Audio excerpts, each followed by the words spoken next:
सर्वेभ्यः नमो नमः। जयतु संस्कृतं जयतु विश्वम।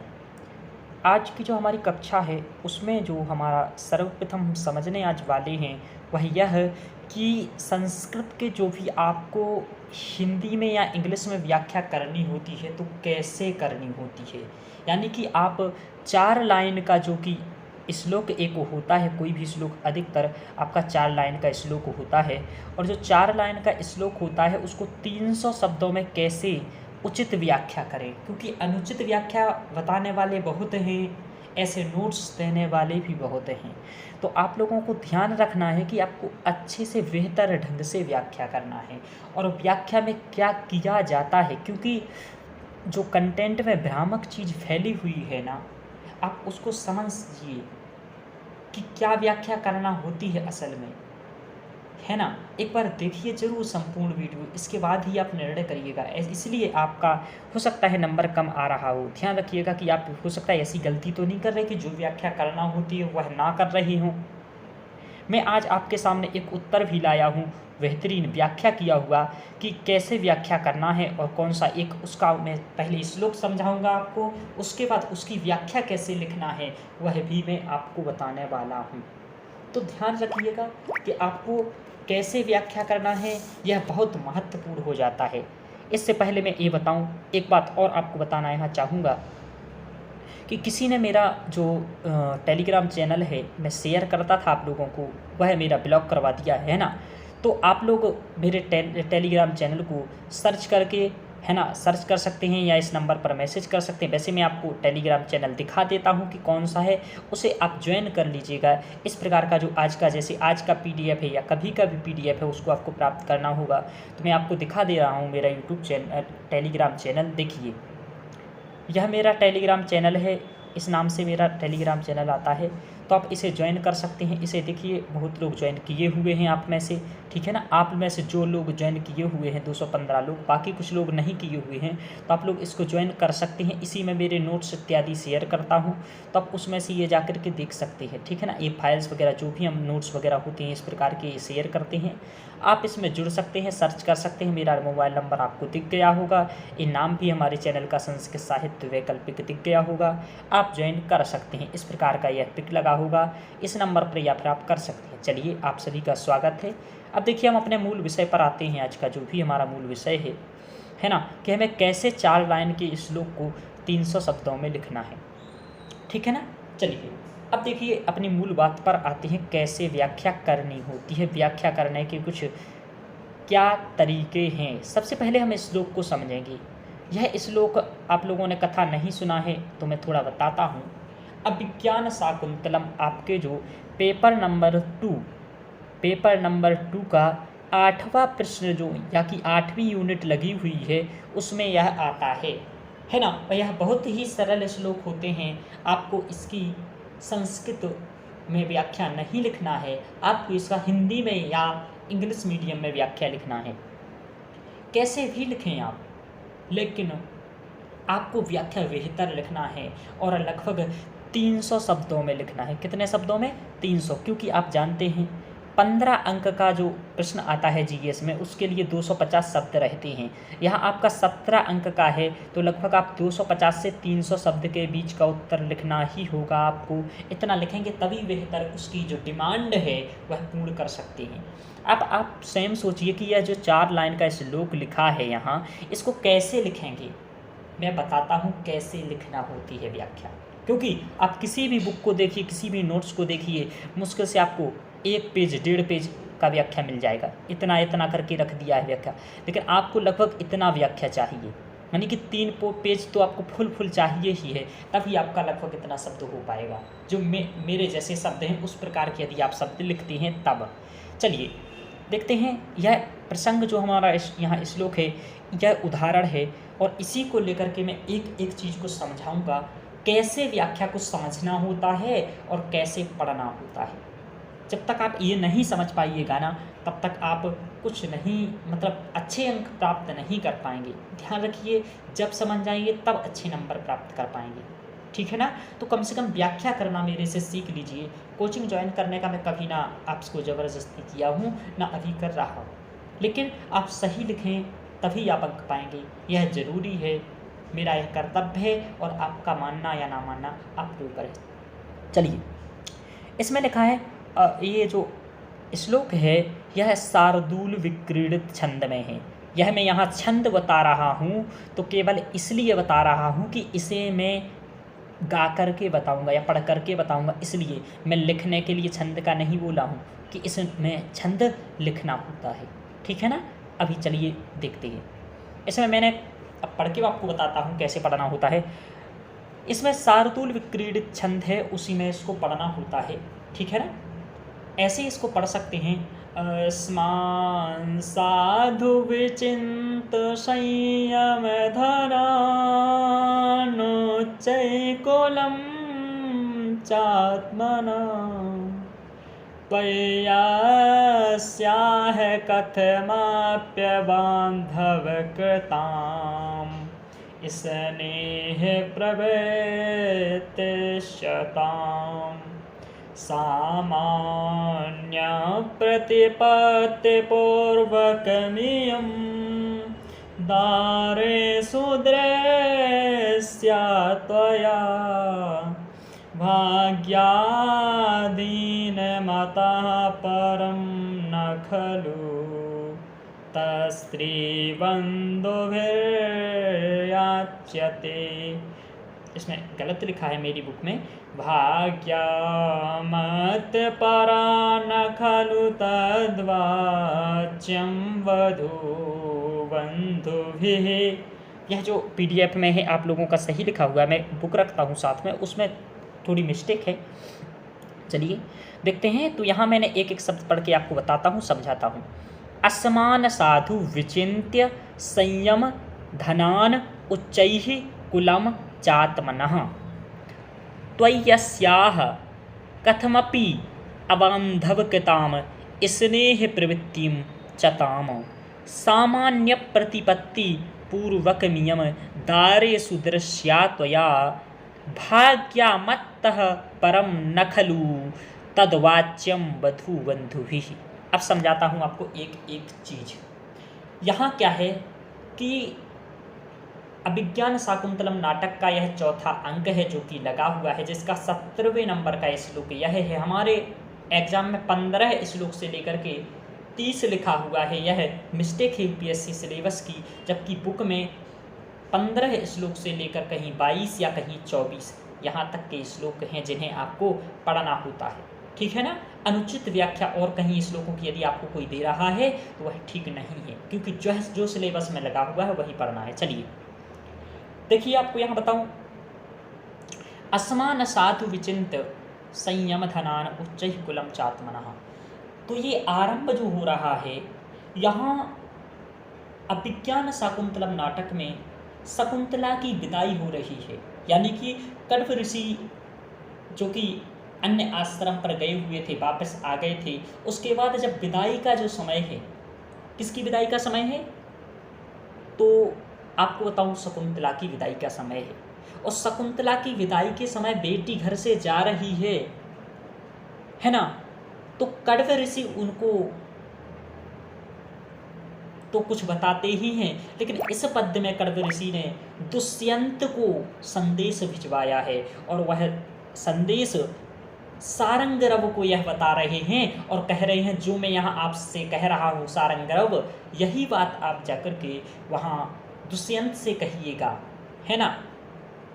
तो ये बात जो है यह सारंगरव दुष्यंत के यहाँ जाकर के शकुंतला को आगे खड़ा करके यह बात कहिएगा, है ना। आगे खड़ा करके क्यों कहिएगा, इसका भी अर्थ है क्यों कहिएगा ऐसा। तो इस प्रकार का आपको बैकग्राउंड मालूम चल गया होगा कि क्या हो रहा है। यहाँ इस पद्य के माध्यम से महाकवि कालिदास जो अभिज्ञान शाकुंतलम में सारंगरव के माध्यम से दुष्यंत को संदेश देना चाह रहे हैं। चलिए अब देखते हैं। असमान साधु विचिंत संयम धनाई है। पहले ये कह रहे हैं कि असमान, यानी कि असमान का मतलब है हम लोगों को। असमान का मतलब क्या होता है, हम लोगों को। तो आप लोग इसका एक एक अर्थ आपको जानना पड़ता है। असमान का मतलब होता है हम लोगों को, साधु विचिंत्य, है ना। कि साधु जान करके हम लोगों को क्या करना है, साधु विचिन्त्य और संयम धनान उच्चैः कुलम च आत्मनः। तो कह रहे हैं संयम धनान, है ना। देखिए इनका मतलब यह है यहाँ कहना कि आसमान हम लोगों का संयम धनान, संयम रूपी धन वाले साधु को अच्छी तरह विचार विचिंत यानी कि विचार करके सोच समझ करके।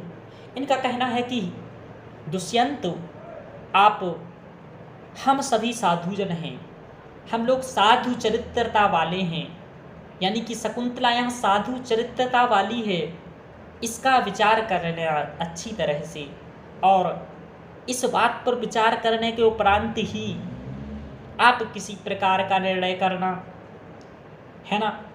क्योंकि एक पिता की ने अपने गांधर्व विवाह को पिता ने यहाँ स्वीकार किया है कण्व ऋषि ने, और वह अपनी बेटी को भेज रहे हैं, है ना। और बेटी की इन्हें चिंता है, भाई कोई पिता ये थोड़ी ना चाहेगा कि मेरी बेटी वह जाए ससुराल और पुनः वह वापस कर दें उसे, बिल्कुल नहीं चाहेगा।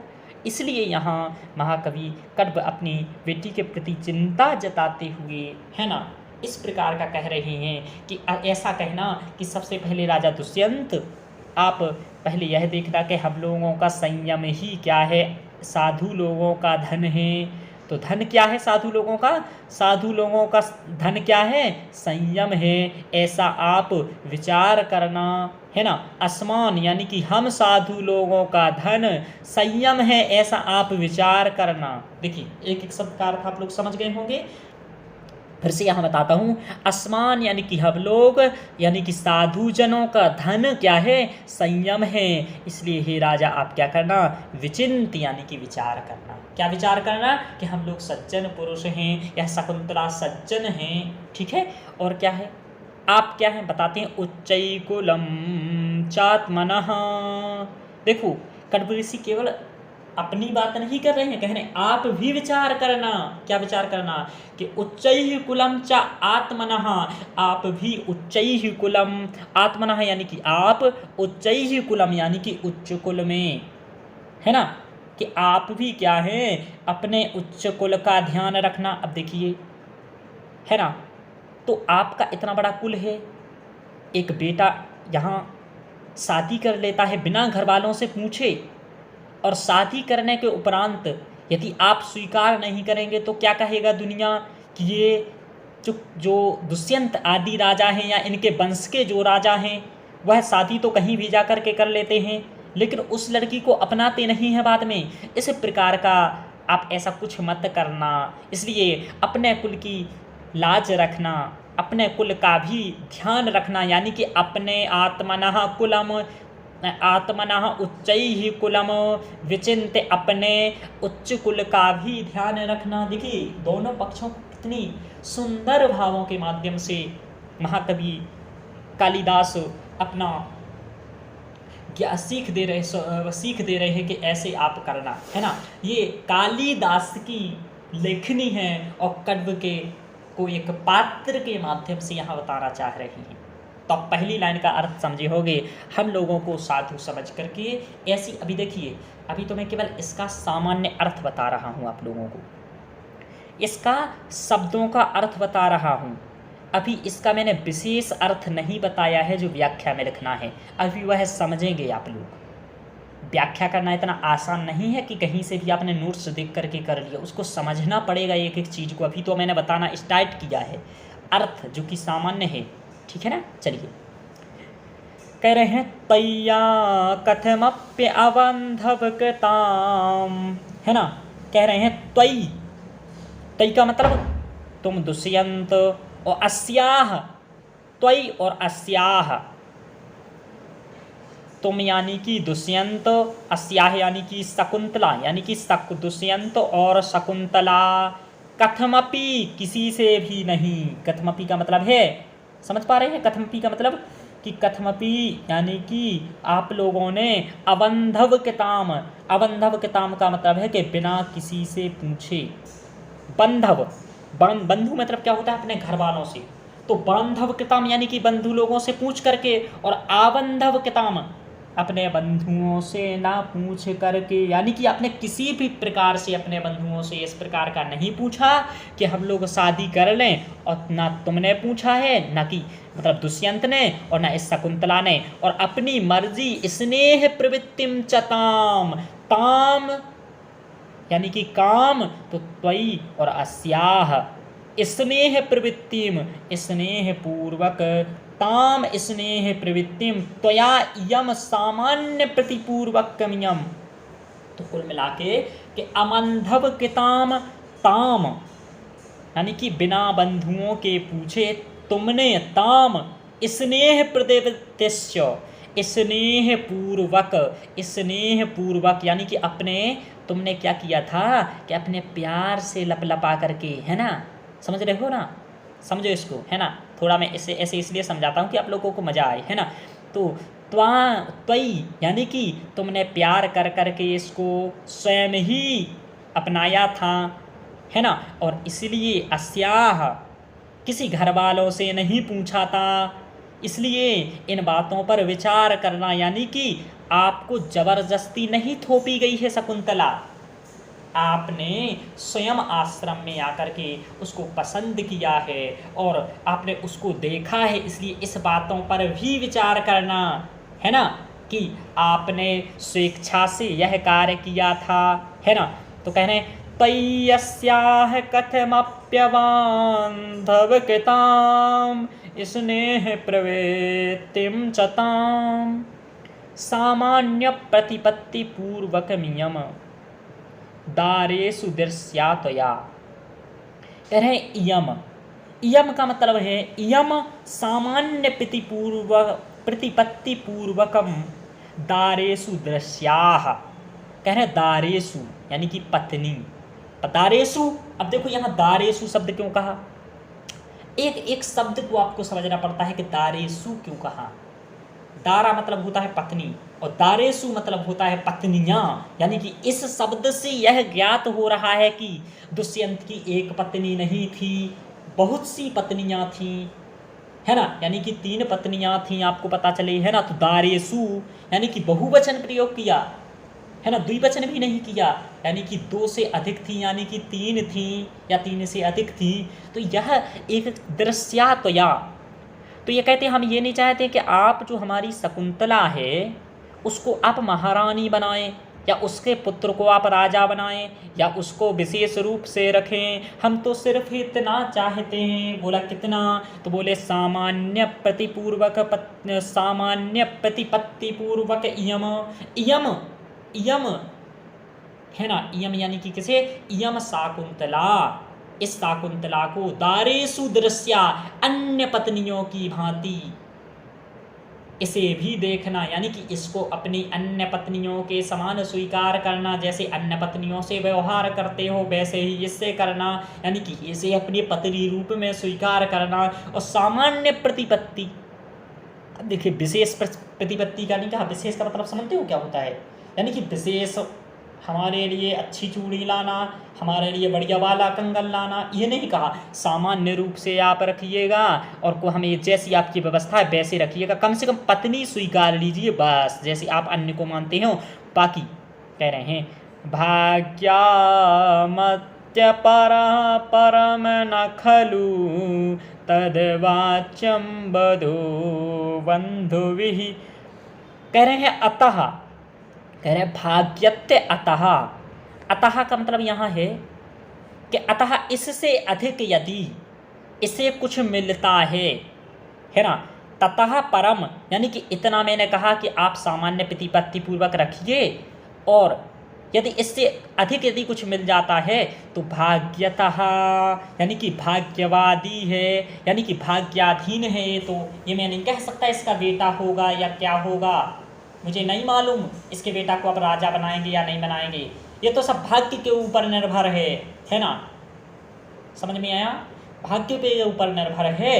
मैं तो ये चाहता हूँ अतः परम न खलु, इससे ज़्यादा नहीं कहना चाहिए, तद्वाच्यम न खलु, यानी कि कह रहे हैं कि तत् खलु स्त्री बंधु भी ना याचते, यानी कि वधू बंधु भी, यानी वधू यानी कि लड़की पक्ष के लोगों को इससे ज़्यादा कभी नहीं सोचना चाहिए कि मेरी जो पुत्री है वह सामान्य पूर्वक रहे, अच्छे से रहे, खाती पीती रहे, बस इतना सोचना चाहिए। ये नहीं सोचना चाहिए कि उसे के बेटे को ये राज्य मिले, उसे इस इतना बढ़िया बड़ा बेड मिले सोने के लिए, ऐसा ये सब चीज़ें दुनिया भर का ऐसा नहीं कहना चाहिए, क्योंकि जैसी उस लड़के की व्यवस्था होगी वह वैसा कर लेगा।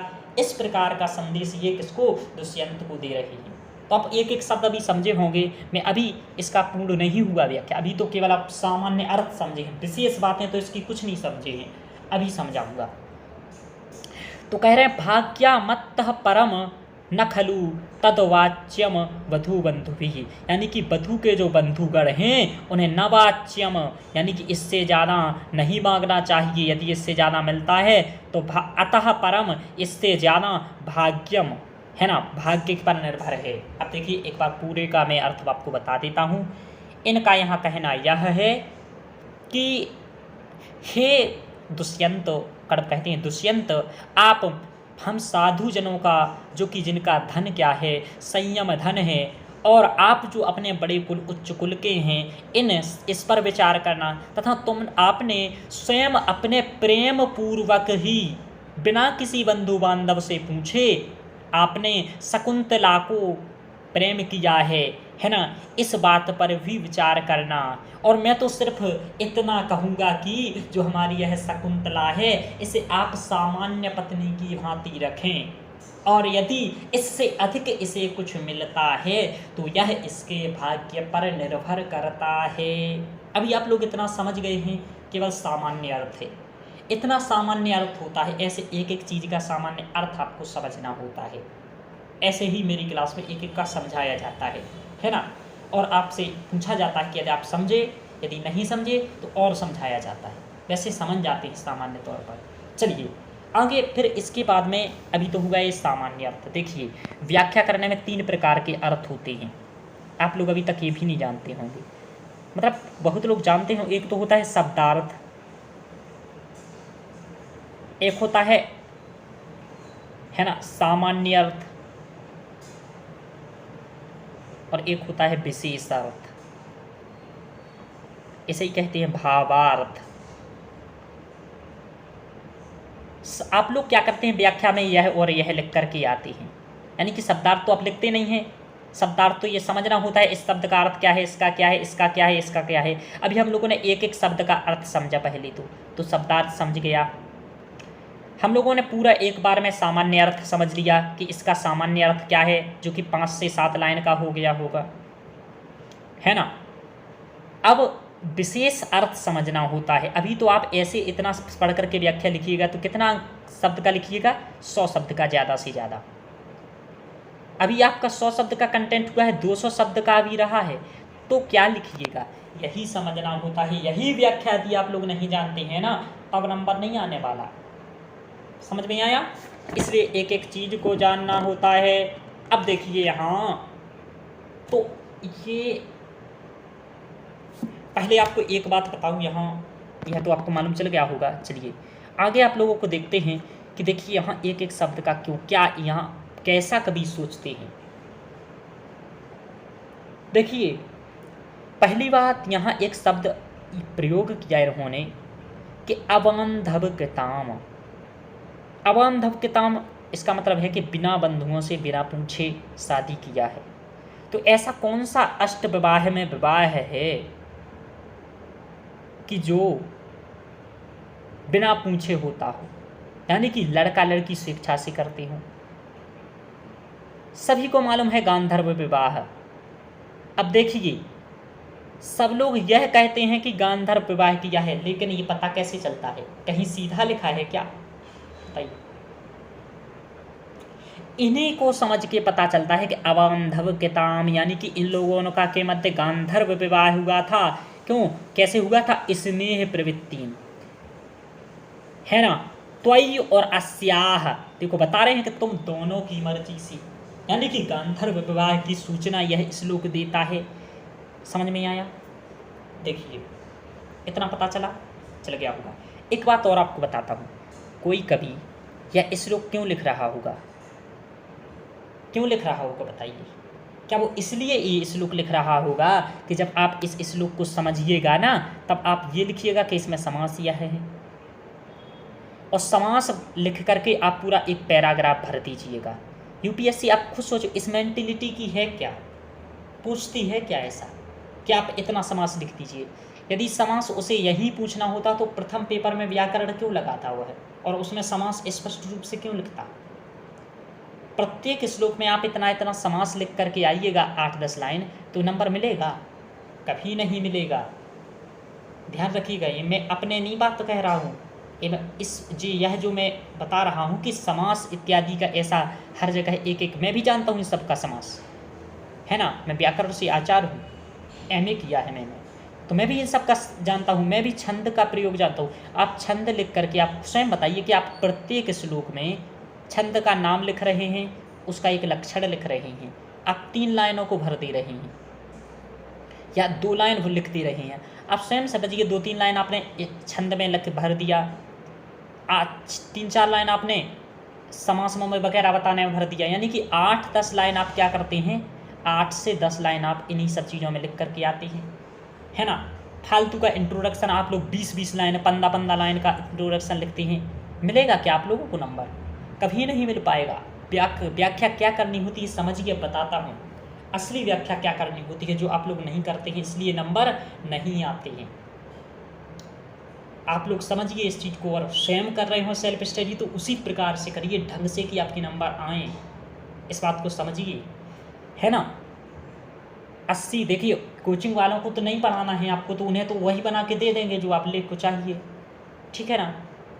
आप लोग इस बात को समझिए, खुद सोचिए, आप लोग पढ़े लिखे हैं, है ना। कोई आपको बना नहीं सकता है, ना मैं ना कोई, आप खुद सोच रहा होगा आपको। चलिए बता रहा हूँ, तो 8 से 10 आप ये करना। अब देखो आपको बताता हूँ, तो मैंने क्या बताया आपको अभी, तो मैंने इतना बताया कि ये शब्द अबांधव किताब क्यों कहा। तो देखिए, कोई कभी इसलिए नहीं लिखता है, किताब में बता रहा था, कभी कोई किताब क्यों लिखता है कि वह आपको छंद और समास की बताने के लिए नहीं लिखता है। आप खुद बताइए, कोई श्लोक क्या बिना छंद और समास के लिए के बिना लिख सकता है क्या? क्या आप चाय बिना दूध शक्कर के बना सकते हैं? नहीं, आपको दूध शक्कर तो लाना पड़ेगा, लेकिन मुख्य बात क्या है, चाय में स्वाद आना चाहिए, ठीक है। ऐसे ही कभी को यहाँ छंद तो लिखना पड़ रहा है, समास तो करना पड़ रहा है, संधि तो करनी पड़ रही है, लेकिन क्या बताइए आप, वो बिना संधि समास किए श्लोक बना पाएगा? नहीं। इसलिए उसे संधि समास का प्रयोग तो वो करेगा, लेकिन वह किस लिए करेगा? अपनी इस बनाने के लिए। आपको कोई ये बताने के लिए थोड़ी ना किया है कि संधि इसमें क्या है, समास क्या है। यदि उसे यही करना होता तो वो व्याकरण की पुस्तक लिखता, आपको फिर संधि समास बताता, लेकिन ऐसा नहीं है, उसने नहीं लिखा। क्यों नहीं लिखा व्याकरण का? क्योंकि वह बताना नहीं चाहता है।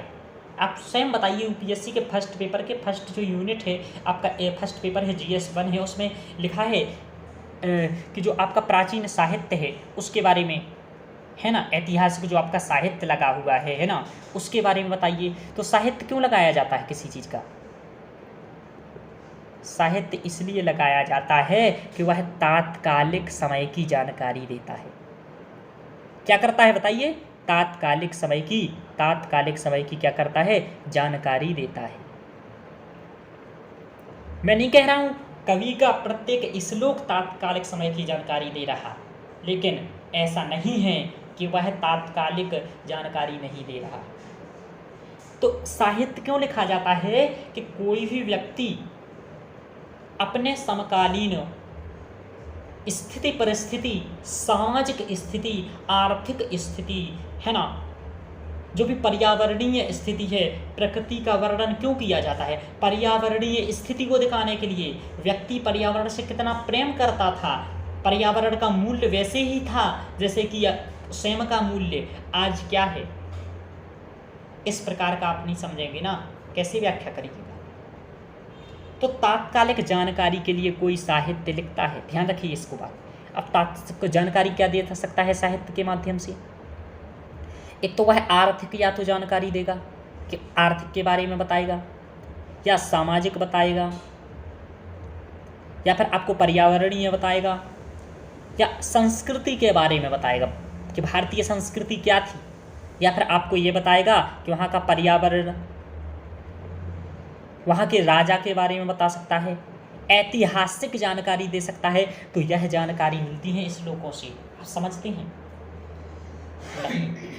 यहाँ सामाजिक संबंध, विवाह की जानकारी मिल रही है कि तात्कालिक समय में भी लव मैरिज प्रचलित था, आप आज ही लव मैरिज नहीं कर पा रही। यह भी दिखाता है अबांधवकताम कि बिना बंधुओं के कौन सा विवाह होता है अष्ट विवाह में, आप जानते हैं गांधर्व विवाह है। और गांधर्व विवाह क्या है? एक लव मैरिज है।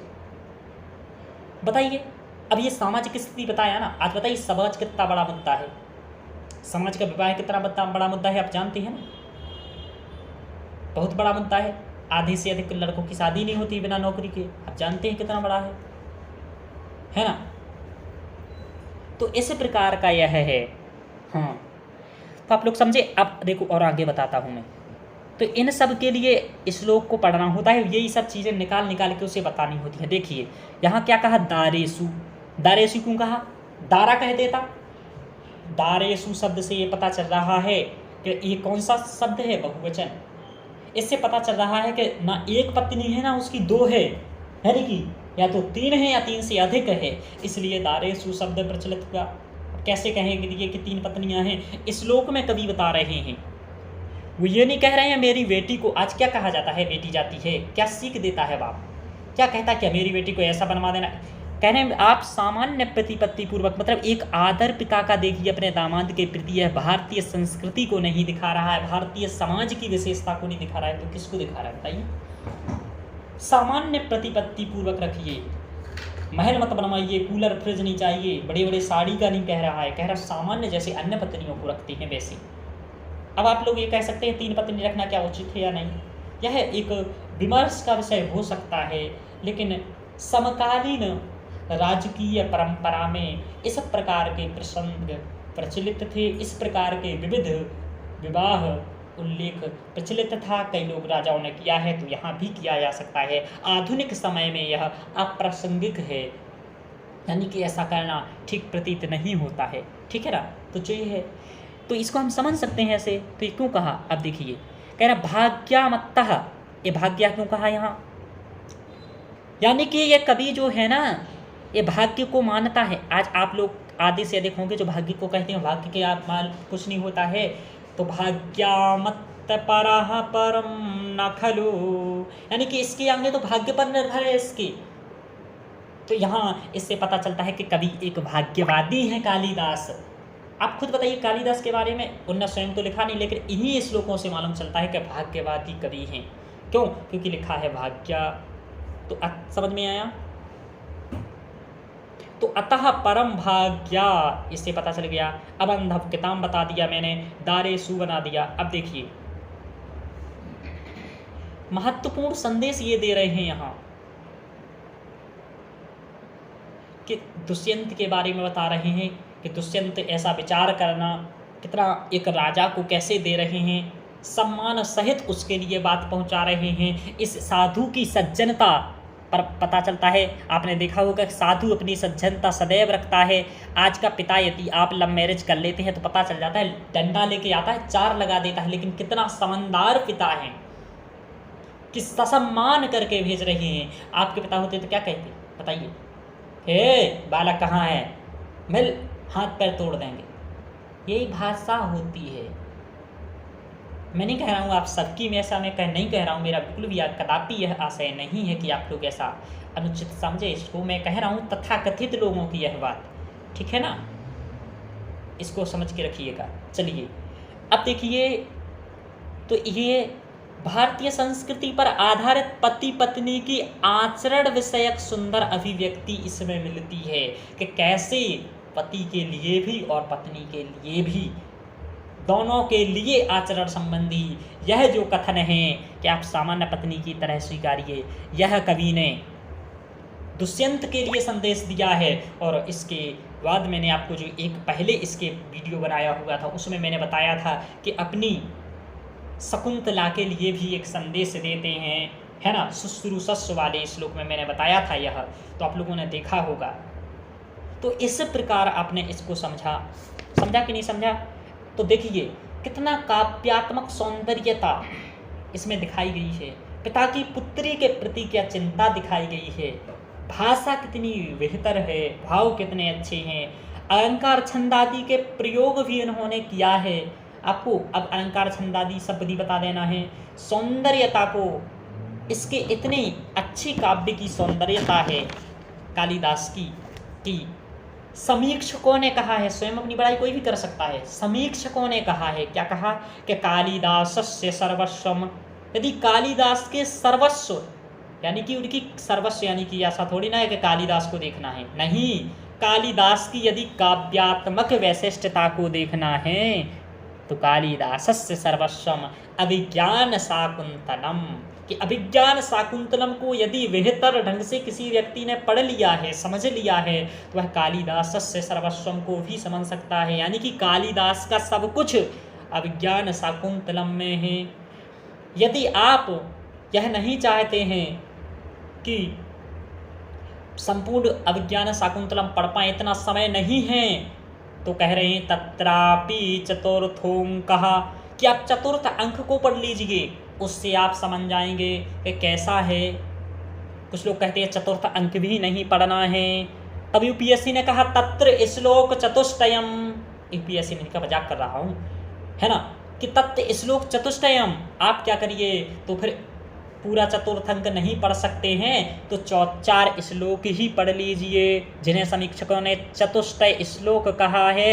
और इस चतुष्टय श्लोक को समझ करके आप कवि को समझ सकते हैं, कवि की औदार्यता को समझ सकते हैं, कवि की दूरदृष्टि को समझ सकते हैं। वास्तव में आपको बताऊं, यहाँ जो कण्व ऋषि के माध्यम से यह वाक्य कहे जा रहे हैं, यह सुचिंतन महाकवि कालिदास का है। इसलिए उन्हें कहा जाता है उपमा कालिदासस्य भारवेरर्थ गौरभम दंडे न पदलालित्यम माघे संति त्रयोगुणाः। तो इस प्रकार की सौंदर्यता इनकी श्लोकों में देखी जाती है। अब देखिए उत्तर ऐसा, इतना आपको व्याख्या पढ़नी होती है सामान्य तौर पर। अब आपको इसको कैसे 300 शब्द में लिखिएगा जो मैंने बताया, या अब तो आप आराम से 300 शब्द लिख सकते हैं, जितनी बातें मैंने बताई, यदि ऐसे लिखेंगे। अब आप लोग कहेंगे कि ऐसे कह देने से थोड़ी ना लिख लेंगे, आप लिख के बताओ। कहना बहुत आसान है, लिखना कठिन है। सच बहुत अच्छा कहे हैं आप लोग, बहुत आसान है कहना, है ना। कोई भी श्लोक आपको पढ़ा सकता है सामान्य, लेकिन लिखना बहुत एक स्किल चाहिए उसके लिए, ठीक है ना। तो वह आपको सिखा रहा हूँ, लिखा है मैंने आपको, यहाँ देखिएगा। और ऐसे ही नोट्स आपको बनाना है और ऐसे ही तैयार करना है। देखिए मैं आपको बताता हूँ कि उस पर आप कैसे लिखेंगे। देखो मैंने लिखा है भारतीय संस्कृति के प्रवक्ता तथा उपमा के लिए सुप्रसिद्ध महाकवि कुलगुरु कालिदास द्वारा विरचित अभिज्ञान शाकुंतलम न केवल भारतीय जनमानस के मध्य सुप्रसिद्ध है, अपना लोगों के मध्य तो कोई भी सुप्रसिद्ध हो सकता है, आपकी तारीफ तो कोई भी ठोक सकता है, लेकिन महाकवि कालिदास भारतीयों में ही नहीं, भारतीय जनमानस के बीच ही नहीं, अपितु वैश्विक पाश्चात्य विद्वानों के जैसे कि गेटे, मैकडोनल्ड आदि ने भी इस नाटक की अपने ग्रंथों सहित कई जगह पर भूरी भूरी प्रशंसा की है। तो ऐसा इंट्रोडक्शन आप लिखेंगे ना। अब आपने कितनी ज़्यादा जानकारी बता दिया कि विदेशी भी हमारे देश के इस ग्रंथ को पसंद करते हैं। कालिदास का अभिज्ञान शाकुंतलम नाटक है, महाकवि कालिदास उपमा के लिए प्रसिद्ध हैं, भारतीय संस्कृति के प्रवक्ता हैं। क्यों है प्रवक्ता? क्योंकि ये भारतीय सामाजिक संस्कृति की बात कौन बता रहा है? कालिदास। तो आपने कितना सारा जानकारी केवल इसमें दे दिया है। तो इस प्रकार का काम भारतीय जनमानस में भी प्रसिद्ध है, तो हम आप क्यों पढ़ रहे हैं? यूपीएससी क्यों लगा रहा है? पाश्चात्य विद्वान भी इसको मानते हैं। तो इतने संक्षिप्त आपको लिखना है। अब कुछ लोग क्या करेंगे कि इसको 10 लाइन का लिखेंगे, 10 से 15 लाइन का परिभाषा लिखिए, आप मिलेगा आपको नंबर अच्छे से, है ना। आपको अच्छे से एक एक चीज़ का व्याख्या करना है। चलिए आगे बताते हैं। अभिज्ञान शाकुंतलम के, अब देखिए आपको थोड़ा भूमिका बताना होती है, क्योंकि वो समझ पाए कि जोड़ पाए कहाँ से आप क्या कर रहे हैं। तो बताना होता है अभिज्ञान शाकुंतलम के, है ना। चतुर्थ अंक अंक की पति गृह गमन बेला, यानी कि जब पति के घर शकुंतला जा रही है कि समय मार्ग में क्षीर वृक्ष की छाया में बैठ कर की सारंगरव को संबोधित करते हुए, अब यानी कि केवल श्लोक की व्याख्या नहीं करना है आपको, यह आगे पीछे का भी जोड़ना पड़ता है यहाँ, और उसको नहीं पढ़े रहेंगे तो कैसे जोड़िएगा। अपने आप के श्लोकों में ऐसा भी होना चाहिए, ध्यान रखिएगा। कड्व दुष्यंत को संदेश देते हुए कहते हैं कि हे सारंगरव, मेरी ओर से तुम शकुंतला को आगे करके, अब आगे करके क्यों, आगे करके क्यों कहना है, ये बात हमने आपको समझाना है कि आगे करके खड़ा क्यों करना। ऐसा इसलिए कि जब एक आप यहाँ ये खड़ा होगा, यहाँ राजा बैठा होगा, यहाँ शकुंतला खड़ी होगी, तो इसको यह देखेगा राजा शकुंतला को, तो अपनी प्रिया को देख करके या प्रेमिका को देख करके स्वतः ही उसके भावों में कुछ विचार बदल जाएंगे और समझ जाएगा कौन है। ये आप लोग बहुत जानते हैं इसके बारे में, है ना, कैसे विचार बदलती हैं आपकी, है ना। तो कैसे समझ जाइएगा, वो समझ में आया। चलिए, तो वो सब कुछ समझ लेगा, आपको वो सारंगरव को ज़्यादा बताना नहीं पड़ेगा, वो देख के ही समझ जाएगा। क्यों? क्योंकि आपने उसने क्या किया था, अपने स्नेह प्रवृत्तिश्चताम, मतलब स्वयं ही इससे प्रेम किया था, किसी ने जबरदस्ती नहीं थोपा था। चलिए, तो राजा दुष्यंत से कहना, अब देखिए क्या कहना, अब देखिए कह रहे हैं हम लोग तपस्वी हैं, हमारे लिए धन समृद्धि आदि की अपेक्षा इंद्रिय निग्रह या समय ही परम धन, संयम ही परम धन है। अब देखिए पहले मैं यही बताया था, इसका पूर्ववर्ती राजाओं द्वारा भी सम्मान किया गया, यानी कि इनका मतलब है यहाँ की पूर्ववर्ती राजा कौन, जो इनके परिवार के हुए हैं, है ना। क्या कहा था, कुलश्चात्मनः, तो कुल से क्या पता चलता है कि पूर्ववर्ती राजा, तो एक एक शब्द को ऐसे विश्लेषित करना होता है ना, किया गया है। एतदर्थ आप भी इस बात पर विचार करना, तो विचार करेंगे। देखिए पैराग्राफ छोटा लिखना है, अच्छे से आपको लिखना है ना, तथा 25 लाइन का पैराग्राफ नहीं होता है, ध्यान रखिएगा, नंबर नहीं मिलेंगे। आप भी अपने वैभवशाली पुरुवंशी कुलश्रेष्ठ में उत्पन्न हुए हैं, तो किस वंश के हैं पुरुवंशी, आपने यह बता दिया। उस गौरवशाली वंश को ध्यान करके ही निर्णय करना, यानी कि अपने वंश का ध्यान करना। और क्या यहाँ है, इस शकुंतला को प्रति जो स्वाभाविक आपका प्रणय व्यवहार रहा है, जिसमें किसी भी प्रकार के बंधु बांधवों की कोई भूमिका नहीं रही है, इस प्रकार के प्रेम प्रसंग को ध्यान रखना, है ना। और क्या रखना, मैं कड्व तो सिर्फ इतना ही कहूँगा कि इस शकुंतला को भी अन्य पत्नियों की भांति प्रेम पूर्वक स्वीकार करना इससे अधिक भाग्याधीन है। हम बंधु बांधवों को इतना ही कहना उचित है, समझ में आया कि इतना ही कहना चाहिए, ज़्यादा नहीं कहना चाहिए, क्योंकि विघ्न बाधा होती हैं, आज के घर में लड़ाइयाँ होती हैं, उन लड़ाइयों की भी समस्या का समाधान इन श्लोकों में दिखता है। तो कैसे कहें कि भारतीय संस्कृति और भारतीय समाज के प्रवक्ता कालिदास नहीं हैं, आपको ऐसे व्याख्या समझनी होती है। चलिए, प्रस्तुत पद्य को भाव सौंदर्य की दृष्टि से, है ना, कुछ विद्वानों ने श्लोक चतुष्टय में परिगणित किया है। तो देखिए, यह मैंने कहा था तत्त श्लोक चतुष्टयम, यानी कि 4 श्लोकों में एक यह भी माना है कुछ लोगों ने।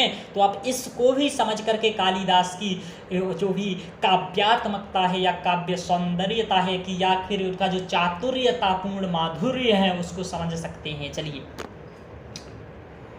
यह महर्षि कण्व ने दुष्यंत के प्रति अत्यंत संक्षेप में किंतु महत्वपूर्ण संदेश दिया है, क्योंकि प्रत्येक पद गंभीर व्यंजनायुक्त है। तो गंभीर व्यंजना की है और समझाने का बोला तो 4 लाइन है, लेकिन इतना बड़ी बड़ी बातें कह दी, कुल से लेकर के, है ना, बाप से बेटा तक सब कह दिया, लेकिन कितने कम में, समझ जाइए आप, है ना, बहुत कम में कह दिया। चलिए, इस पद्य में भारतीय संस्कृति पर आधारित पति पत्नी के आचरण विषयक सुंदर अभिव्यक्ति भी हुई है। बिल्कुल, कि पति पत्नी में क्या आचरण हो, है ना, भारतीय समाज पर आधारित की बात हुई है, कैसे विवाह किया है। और आप इसमें और आगे लिख सकते हैं, अबंधव कृताम, इस पद से। तो अब क्या करना होता है, देखिए, एक एक पद की व्याख्या करनी होती है, आपको समझना होता है इसका, किताबों में नहीं लिखा रहता है। यह किसी विद्वान व्यक्ति से, जो आपका टीचर हो, जहाँ से आप पढ़ रहे हो, उस मार्गदर्शन ले रहे हो, उससे एक एक अक्षर पढ़ना होता है। या फिर आप समझ सकते हैं, सामर्थ्य है तो समझ सकते हैं, उसको लिखिएगा कि अमांधव के ताम, इस पद से राजा का स्वैच्छिक रूप से गांधर्व विवाह करना सूचित है। और क्या है तो ये बताइए, आपको पता चला। और क्या बताना पड़ता है, दारेसु, इस पद से दुष्यंत की अनेक पत्नियां होने का भी अभिव्यक्ति हो रही है कि अनेक पत्नियां हैं, तो बिल्कुल भी आपको मालूम है। और अतः परम भाग्यतम, इस पद से इस पद से कभी भाग्यवादी सिद्ध होता है। अतः भाग्यम परम नहीं तो क्यों कहता है ना। तो ऐसी बहुत जगह भाग्य के बारे में बात कहा गया है ना, तो वो भी है। लोक व्यवहार की दृष्टि से एक पिता है ना, एक पिता अपनी पुत्री के जीवन के प्रति चिंता का भाव भी प्रतीत होता है। तो बिल्कुल अपनी पुत्री की चिंता कर रहा है, तब तो कह रहा है इस पर भी विचार करना। ऐसा बिना चिंता के थोड़ी ना कह देंगे, चिंता कर रहे हैं तभी तो कहेंगे ना। चलिए, और इस प्रकार फिर निष्कर्ष लिख देना होता है, छोटा सा, इतना बड़ा नहीं कि आप 10 लाइन का लिख रहे हैं। इस स्वरूप में उपर्युक्त काव्यात्मक सौंदर्यता, पिता की पुत्री के प्रति चिंता स्वरूपी प्रेम, भाषा भाव, अलंकार छंद आदि की सौंदर्यता को देखकर समीक्षकों ने यहाँ तक भी कहा है कि कालिदासस्य सर्वस्वम अभिज्ञान शाकुंतलम तत्रापि चतुर्थोंकः तत्र श्लोक चतुष्टयम। यह बात मैं आपको पहले समझा चुका हूँ कि वहाँ भी श्लोक चतुष्टयम के 4 श्लोक, या तो आप कालिदास को सब कुछ समझना है तो अभिज्ञान शाकुंतलम को पढ़ लीजिए, और अभिज्ञान शाकुंतलम को नहीं पढ़ पाते हैं तो चौथे अंक को पढ़ लीजिए, और चौथा अंक भी नहीं पढ़ पाते हैं तो श्लोक चतुष्टय पढ़ लीजिए, और श्लोक चतुष्टय नहीं पढ़ पाते हैं तो आप मेरा यह श्लोक ही बेहतर अच्छे से 2-3 बार वीडियो सुन लीजिए, तो आपका भी कालिदास को जो उनकी उच्च कोटि की विद्वत्ता है उसको समझ पाइएगा। एक श्लोक के माध्यम से कितना गागर में सागर भर दिया है। यह एक कवि में ही इतनी क्षमता है कि वह समाज, संस्कृति और सभी चीज़ों को लेकर के चलता है, न कि केवल छंद, इस समास और इत्यादि को। आपको छंद समास लिखे हैं मेरे में, मैंने बताया कि आपको नहीं है ना, ऐसा कुछ भी मैंने नहीं बताया यहाँ कि इसका ये लक्षण है छंद का, ये रस है, ये सब चीज़ें बताने की बात नहीं होती हैं। इस सब के लिए अलग यूनिटें लगी हैं आपके पेपर में, उन्हीं यूनिट को सॉल्व करिए। यदि आपको छंद और इस काव्यात्मक विशेषताएं ही लिखना है तो उनके लिए अलग यूनिटें हैं, भिन्न यूनिटें हैं, उनको करिए। यहाँ आपको साहित्य का व्याख्यात्मक पक्ष लाना है, इसलिए आपको ऐसा लिखना होगा। चलिए, आप लोग इस बात को समझ पाए होंगे, है ना। इसी प्रकार आप मेरे टेलीग्राम को ज्वाइन कर सकते हैं।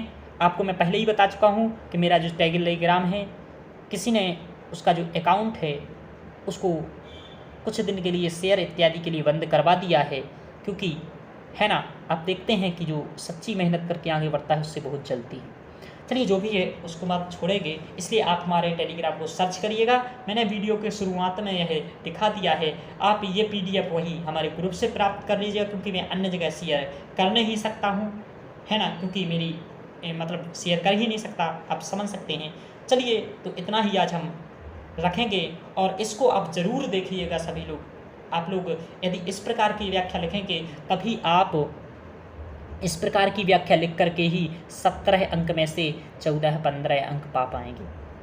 अभी जो भी आपकी व्याख्याएं कहीं भी आपको नोट से मिल रही हैं ना, उसमें आपको कह रहा हूँ 17 में से ना केवल आपको 8 से 9 नंबर तो अवश्य मिलेगा, 10 मिल जाए, इससे ज़्यादा कभी नहीं मिलेगा। और आप समझिए कि आप 17 में से 14 नंबर ला सकते हैं, 15 नंबर ला सकते हैं बेहतर व्याख्या लिख करके। आप समझ जाएंगे मेरा नोट्स देख करके, और ये इसको समझ करके। इसी प्रकार मेरी क्लासों में पूरा सिलेबस करवाया जाता है। यदि आप चाहते हैं, सामर्थ्य तो आप कर सकते हैं ज्वाइन मेरी क्लास, बाकी नहीं तो आप जो मेरी ये हेल्प कर रहा हूँ इसको समझ करके सेल्फ स्टडी भी अच्छे से कर सकते हैं, ठीक है ना। मैं यहाँ किसी की आलोचना इत्यादि नहीं कर रहा हूँ, बस यह है कि आप लोगों तक यदि सत्य नहीं पहुंचाऊंगा तो यह भी मैं गलत करूंगा, इसलिए मैं आपको सत्य बता रहा हूं। बाकी आप समझ सकते हैं, मुंडे मुंडे मतिर भिन्ना, कि प्रत्येक लोग को जैसा समझना है वो वैसा ही समझेगा, ठीक है ना।